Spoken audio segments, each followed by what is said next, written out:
ವಿಶ್ವದಾದ್ಯಂತ ಯೋಗ ದಿನವನ್ನು ಉತ್ತೇಜಿಸುವ ಉದ್ದೇಶದಿಂದ ಜೂನ್ 21ರಂದು ಅಂತಾರಾಷ್ಟ್ರೀಯ ಯೋಗ ದಿನವನ್ನು ಆಚರಿಸಲಾಗುತ್ತದೆ. ಆದರೆ ಪ್ರತಿ ವರ್ಷವೂ ಜೂನ್ 21ರಂದೇ ಈ ಆಚರಣೆ ಯಾಕೆ? ಈ ದಿನದ ಇತಿಹಾಸ, ಮಹತ್ವ ಏನು? ಈ ಬಾರಿಯ ಯೋಗ ದಿನದ ಧ್ಯೇಯವೇನು? ಈ ಕುರಿತಾದ ಸಂಪೂರ್ಣ ಮಾಹಿತಿ ಇಲ್ಲಿದೆ. ಜಗತ್ತಿಗೆ ಭಾರತದ ಹೆಮ್ಮೆಯ ಕೊಡುಗೆ ಯೋಗಾಭ್ಯಾಸ. ಯೋಗದ ಮಹತ್ವ ಏನು? ನಾವೇಕೆ ಯೋಗ ಮಾಡಬೇಕು?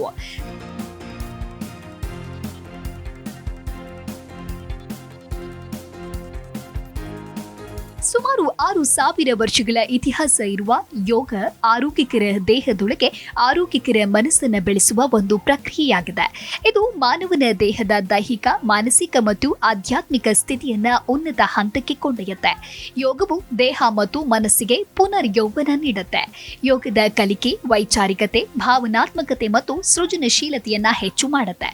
ಹಾಗಾಗಿ ಯೋಗವನ್ನ ಜೀವನದ ಅವಿಭಾಜ್ಯ ಅಂಗವಾಗಿ ರೂಪಿಸಿಕೊಳ್ಳುವುದರಿಂದ ಸಾಕಷ್ಟು ಲಾಭ ಪಡೆದುಕೊಳ್ಳಬಹುದಾಗಿದೆ.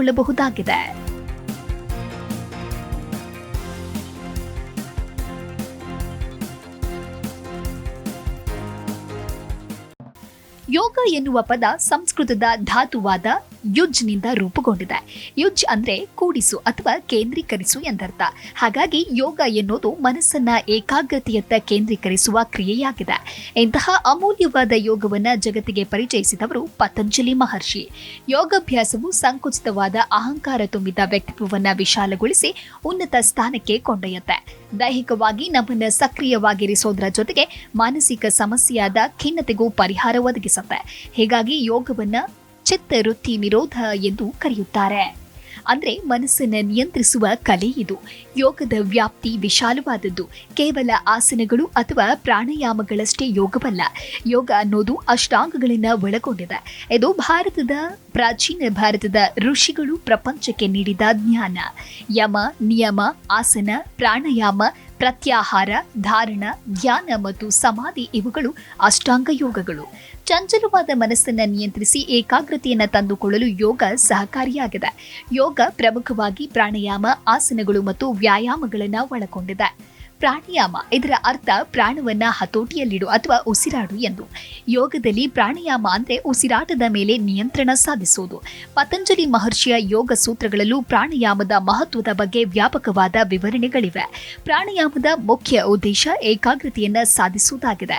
ಉಸಿರಾಟದ ಮೇಲೆ ನಿಯಂತ್ರಣ ಸಾಧಿಸುವ ಮೂಲಕ ಮನಸ್ಸಿನ ಚಂಚಲತೆಯನ್ನ ನಿಯಂತ್ರಿಸುವುದನ್ನ ಅಭ್ಯಾಸ ಮಾಡಿಕೊಳ್ಳಬಹುದಾಗಿದೆ. ನಿಯಮಿತವಾಗಿ ಪ್ರಾಣಾಯಾಮವನ್ನ ಅಭ್ಯಾಸ ಮಾಡೋದ್ರಿಂದ ದೇಹದಲ್ಲಿ ಆಮ್ಲಜನಕದ ಪೂರೈಕೆ ಹೆಚ್ಚಳವಾಗುತ್ತೆ. ಇದು ದೇಹವನ್ನ ಆರೋಗ್ಯವಾಗಿಡುತ್ತೆ.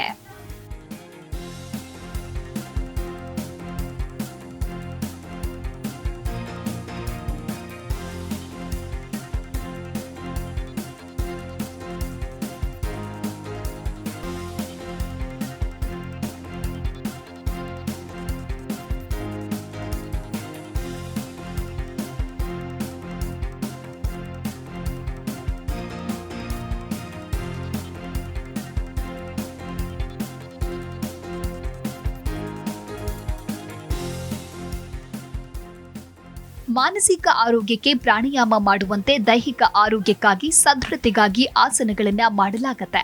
ಪತಂಜಲಿಯ ಯೋಗ ಸೂತ್ರ ಆಸನವನ್ನ ದೃಢ ಆದರೆ ಆರಾಮದ ಸ್ಥಿತಿಯಲ್ಲಿ ಕುಳಿತುಕೊಳ್ಳುವುದು ಎಂದು ವ್ಯಾಖ್ಯಾನಿಸಿದೆ. ಹೆಚ್ಚಿನ ಅವಧಿಯವರೆಗೆ ಕುಳಿತುಕೊಳ್ಳುವ ಸಾಮರ್ಥ್ಯವು ಆಸನದ ಭಾಗವಾಗಿದೆ. ಆಸನಗಳು ಉತ್ತಮ ಆರೋಗ್ಯವನ್ನ ಪ್ರೋತ್ಸಾಹಿಸುತ್ತೆ.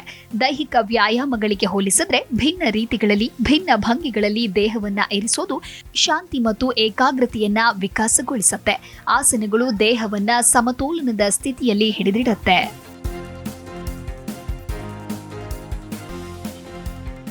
ಯೋಗದ ಮತ್ತೊಂದು ಭಾಗವಾದ ವ್ಯಾಯಾಮಗಳು ದೈಹಿಕ ಸದೃಢತೆ ಮತ್ತು ಆರೋಗ್ಯ ಹಾಗೂ ಕ್ಷೇಮವನ್ನ ಹೆಚ್ಚಿಸುವ ಶಾರೀರಿಕ ಚಟುವಟಿಕೆಯಾಗಿದೆ. ಇದರಿಂದಾಗಿ ಸ್ನಾಯುಗಳು ಮತ್ತು ಹೃದಯ ನಾಳ ವ್ಯವಸ್ಥೆ ಬಲಗೊಳ್ಳುತ್ತೆ. ಇದು ದೇಹದಲ್ಲಿನ ಪ್ರತಿರಕ್ಷಣಾ ವ್ಯವಸ್ಥೆಯನ್ನ ವೃದ್ಧಿ ಮಾಡುತ್ತೆ. ಹೃದಯ ರೋಗ, ಹೃದಯ ನಾಳದ ರೋಗ, ಮಧುಮೇಹ ಮತ್ತು ಸ್ಥೂಲಕಾಯದಂತಹ ಸಂಪನ್ನತ ರೋಗಗಳನ್ನು ತಡೆಗಟ್ಟಲು ಸಹಾಯ ಮಾಡುತ್ತೆ. ಅಲ್ಲದೆ ನಿದ್ರಾಹೀನತೆಯಂತಹ ಸಮಸ್ಯೆಯನ್ನ ವ್ಯಾಯಾಮಗಳು ದೂರ ಮಾಡುತ್ತೆ. ಯೋಗಾಭ್ಯಾಸದ ಪ್ರಯೋಜನಗಳೇನು? ಒತ್ತಡದ ಜೀವನದ ಬಳಲುವಿಕೆಯನ್ನ ಯೋಗ ನಿವಾರಿಸುತ್ತೆ. ನಿರಂತರ ಯೋಗಾಭ್ಯಾಸದಿಂದ ದೈಹಿಕ ಮತ್ತು ಮಾನಸಿಕ ಆರೋಗ್ಯವನ್ನ ಸುಧಾರಿಸಿಕೊಳ್ಳಬಹುದು. ದೈಹಿಕ ಸಾಮರ್ಥ್ಯವನ್ನ ಹೆಚ್ಚಿಸೋದರ ಜೊತೆಗೆ ಯೋಗವು ಏಕಾಗ್ರತೆಯನ್ನ ಹೆಚ್ಚಿಸುವ ಮೂಲಕ ಮಾನಸಿಕ ಆರೋಗ್ಯವನ್ನ ಹೆಚ್ಚು ಮಾಡುತ್ತೆ. ಏಕಾಗ್ರತೆಯ ಹೆಚ್ಚಳ. ಪ್ರಾಣಾಯಾಮ ಮತ್ತು ಆಸನಗಳನ್ನು ಮಾಡುವಾಗ ಉಸಿರಾಟದ ಮೇಲೆ ನಿಯಂತ್ರಣವನ್ನ ಸಾಧಿಸಬಹುದು. ಹಾಗಾಗಿ ಇದು ಏಕಾಗ್ರತೆಯನ್ನ ಹೆಚ್ಚು ಮಾಡುತ್ತೆ. ಯೋಗದಲ್ಲಿ ಧ್ಯಾನವು ಒಂದು ಸ್ಥಿತಿಯಾಗಿರೋದ್ರಿಂದ ಇದು ಮಾನಸಿಕ ಸ್ಪಷ್ಟತೆಯನ್ನ ಹೆಚ್ಚು ಮಾಡುತ್ತೆ. ತೂಕ ನಿಯಂತ್ರಣ.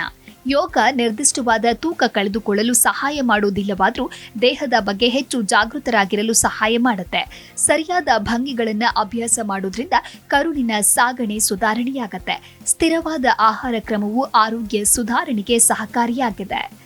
ವಿಶ್ರಾಂತಿಯ ಸುಧಾರಣೆ. ದೇಹಕ್ಕೆ ಆಹಾರ, ವ್ಯಾಯಾಮದಷ್ಟೇ ವಿಶ್ರಾಂತಿಯೂ ಅಗತ್ಯವಾಗಿದೆ. ಯೋಗದ ಹಲವು ಆಸನಗಳು ದೇಹಕ್ಕೆ ಮತ್ತು ಮನಸ್ಸಿಗೆ ಬೇಕಾದ ವಿಶ್ರಾಂತಿಯನ್ನ ಒದಗಿಸುತ್ತೆ. ಅನೇಕ ಭಂಗಿಗಳು ನಿದ್ರಾಹೀನತೆಯಂತಹ ಸಮಸ್ಯೆಗಳನ್ನು ನಿವಾರಿಸುತ್ತೆ. ಧ್ಯಾನದ ಮೂಲಕ ದೈನಂದಿನ ಚಿಂತೆಗಳನ್ನು ಹೋಗಲಾಡಿಸಿಕೊಳ್ಳಬಹುದು. ಆಂತರಿಕ ಶಾಂತಿ ಹೆಚ್ಚಳ.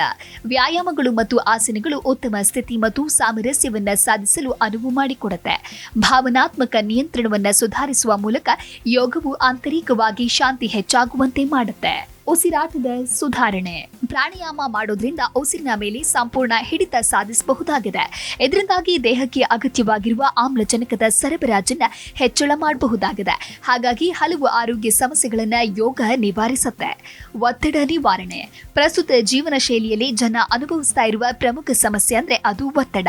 ಇದಕ್ಕೆ ಯೋಗ ಪರಿಹಾರವನ್ನ ಒದಗಿಸುತ್ತೆ. ನಿರಂತರವಾಗಿ ಯೋಗಾಭ್ಯಾಸವನ್ನ ಮಾಡೋದ್ರಿಂದ ಎಲ್ಲ ಉದ್ವೇಗಗಳನ್ನ ನಿವಾರಿಸಿ ಒತ್ತಡ ಮುಕ್ತ ಬದುಕನ್ನ ಆನಂದಿಸಬಹುದಾಗಿದೆ. Desk bureau, Zee Kannada news.